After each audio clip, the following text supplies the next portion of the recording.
और अब आइए सीधे चलते हैं राज्यसभा, जहां पर वित्त मंत्री अरुण जेटली सदन में वक्तव्य दे रहे हैं। से लेकर डीमोनेटाइजेशन तक, और आनंद शर्मा जी कुछ ज्यादा ही नाराज हैं।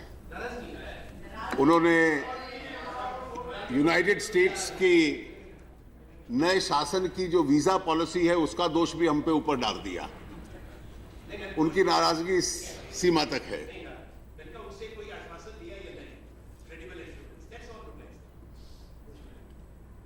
लेकिन डीमोनेटाइजेशन के संबंध में जो पिछले आधे पौने घंटे से उन्होंने अपने विचार रखे,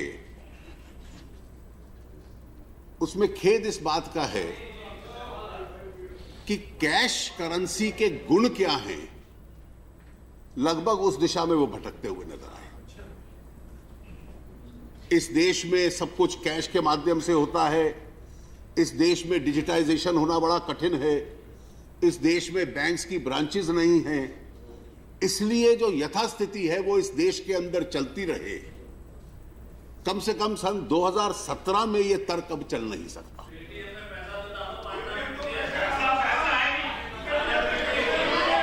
अध्यक्ष जी, प्लीज लिसन, प्लीज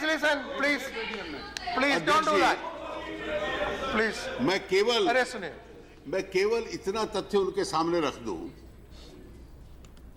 कि जब ये सरकार आई थी तो एक पहला बड़ा कदम हम लोगों ने उठाया था। पुरानी सरकार ने भी करने का प्रयास किया, लेकिन हमने उसको बहुत बड़े पैमाने से किया कि जो देश में जो फाइनेंशियल इंक्लूजन का कार्यक्रम था उसको तेजी से गति देने की कोशिश की। जनधन अकाउंट्स ये लगभग उस जनसंख्या के थे जो आज तक बैंक तक पहुंचे नहीं थे, और धीरे धीरे उसको बढ़ाते हुए और पूरे विश्व में उसकी चर्चा हुई कि आज वो संख्या 27 करोड़ तक पहुंच चुकी है। ये ज्ञात रहे कि इस देश में केवल 25 करोड़ परिवार हैं। पहले अकाउंट्स एक जनसंख्या के थे, कुछ लोग उससे वंचित थे, और गरीब से गरीब व्यक्ति को भी, जीरो अकाउंट वाले को भी ये सुविधा दी कि वो उस अकाउंट तक पहुंच पाए, उस अकाउंट को ऑपरेट करने का उसका स्वभाव बने।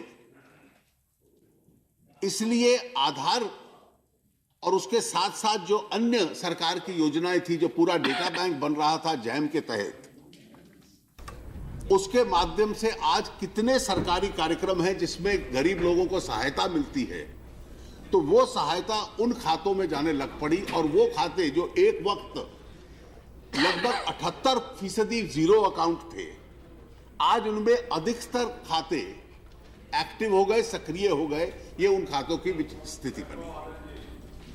उसके बाद सरकार ने, ये कोई काले धन के खिलाफ सरकार ने अचानक एक कदम उठा लिया, ऐसा नहीं था। पहले दिन से सरकार बनी, ये चुनाव का मुद्दा भी था। 26 मई 2014 को सरकार ने शपथ ली, तो 29 मई को पहला निर्णय यह था कि जो 2011 का सुप्रीम कोर्ट का निर्णय था उसके अनुकूल हम लोगों ने एसआईटी का गठन कर दिया। एसआईटी का गठन करने के बाद एक से एक जो कदम सरकार ने उठाया, एक तरफ अगर जनधन अकाउंट्स थे तो दूसरी तरफ सरकार की नीति ये थी, हम लोगों ने जितनी विदेशों से सहायता मिल सकती थी उनके साथ समझौते हो सकते थे। अमेरिका के साथ फटका का समझौता हुआ, स्विट्जरलैंड के साथ समझौता हुआ। G20 में प्रधानमंत्री ने ये इनिशिएटिव लिया कि जिन लोगों के विदेशों के अंदर अपने साधन या खाते, किसी ने कोई एसेट्स रखे हुए हैं, कि उनके संबंध में अंतर्राष्ट्रीय सहयोग उसको एक तरीके से बढ़ाया जाए। और आज हम उस दिशा के अंदर चल रहे हैं कि कोई व्यक्ति अगर गैर कानूनी तरीके से विदेश के अंदर खर्चा करता है या कोई एसेट रखता है अपना, तो उसकी जानकारी एक दूसरे देश को, हिंदुस्तान को भी उसमें मिल जाएगी। जो मामले HSBC के माध्यम से या लिंचनस्टाइन के माध्यम से आए, एक एक की इन्वेस्टिगेशन सरकार ने समाप्त की, असेसमेंट ऑर्डर्स किए, और जहां जहां संभव था उन लोगों के खिलाफ क्रिमिनल केसेस रजिस्टर किए। सरकार ने आरंभ में एक बहुत कड़ा कानून, जिसका सभी वर्गों ने समर्थन किया, कि जिन लोगों का विदेश में साधन था या धन था, कोई अकाउंट था, उनको एक मौका दिया उसको डिक्लेयर करने के लिए एक हायर रेट ऑफ टैक्सेशन पे, और उसमें 10 साल तक की सजा का प्रावधान सरकार ने किया। 1996 से लेकर ऐसे जो अंतर्राष्ट्रीय समझौते हमारे हुए थे, जिनको हम डबल टैक्सेशन अवॉइडेंस ट्रीटी कहते हैं, लेकिन कुछ देशों के साथ इस प्रकार के थे कि भारत में उसके ऊपर कैपिटल गेन्स टैक्स लगता नहीं था, और जिस देश के साथ समझौता था वहां वो टैक्स था नहीं। मॉरिशस का था, साइप्रस का था, सिंगापुर का था। और ये बार बार एक विषय इस देश के अंदर सार्वजनिक चर्चा में आता था कि घूमकर भारत का पैसा बाहर जाता था और राउंड ट्रिपिंग होकर घूमकर उसी रास्ते से वापस आता था। ना इस देश के अंदर टैक्स होता था और उस देश के अंदर तो टैक्स मुक्त था। उन सभी समझौतों को पुनः विचार किया जाए, यह 1996 से 20 साल से विषय चल रहा था। और 2016 एक ऐसा वर्ष था जिसमें मॉरिशस, उसके बाद साइप्रस, और साइप्रस के पश्चात उसके बाद अभी दिसंबर के महीने में सिंगापुर का भी हम लोगों ने समझौता उसको रिविजिट किया, और जो उसके प्रावधान थे धीरे धीरे उनको एक तरह से पुनर्लेखन उन प्रावधानों का हम लोगों ने किया है।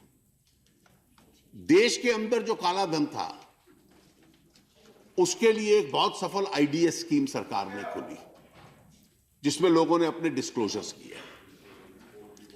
उसके बाद जो बेनामी कानून था 1988 में बना था, इनइफेक्टिव कानून था। कानून मंत्रालय की यह राय चली आ रही थी कि यह कानून ऐसा है कि इसके तहत नियम बन नहीं सकते, रूल्स बन नहीं सकते, और इसको कार्यान्वित किया नहीं जा सकता। It can't be made operative. तो 1988 से लेकर 2016 तक कानून संसद का बना हुआ था, लेकिन वो इनऑपरेटिव था। 2014-15 में उसका एक संशोधन बनाया उस कानून का, संसद में उसको पारित कराया, और 2016 से उसको हम लोगों ने फिर ऑपरेटिव कराया। तो अगर इन सभी कार्रवाइयों को एक कड़ी के अंदर देखा जाए तो ये वो सरकार है जो पहले दिन से इस देश के अंदर जो काले धन की जो एक परंपरा और एक जीवन शैली का एक अंग बन चुका था, उसको समाप्त करने का हम लोग प्रयास करते रहे।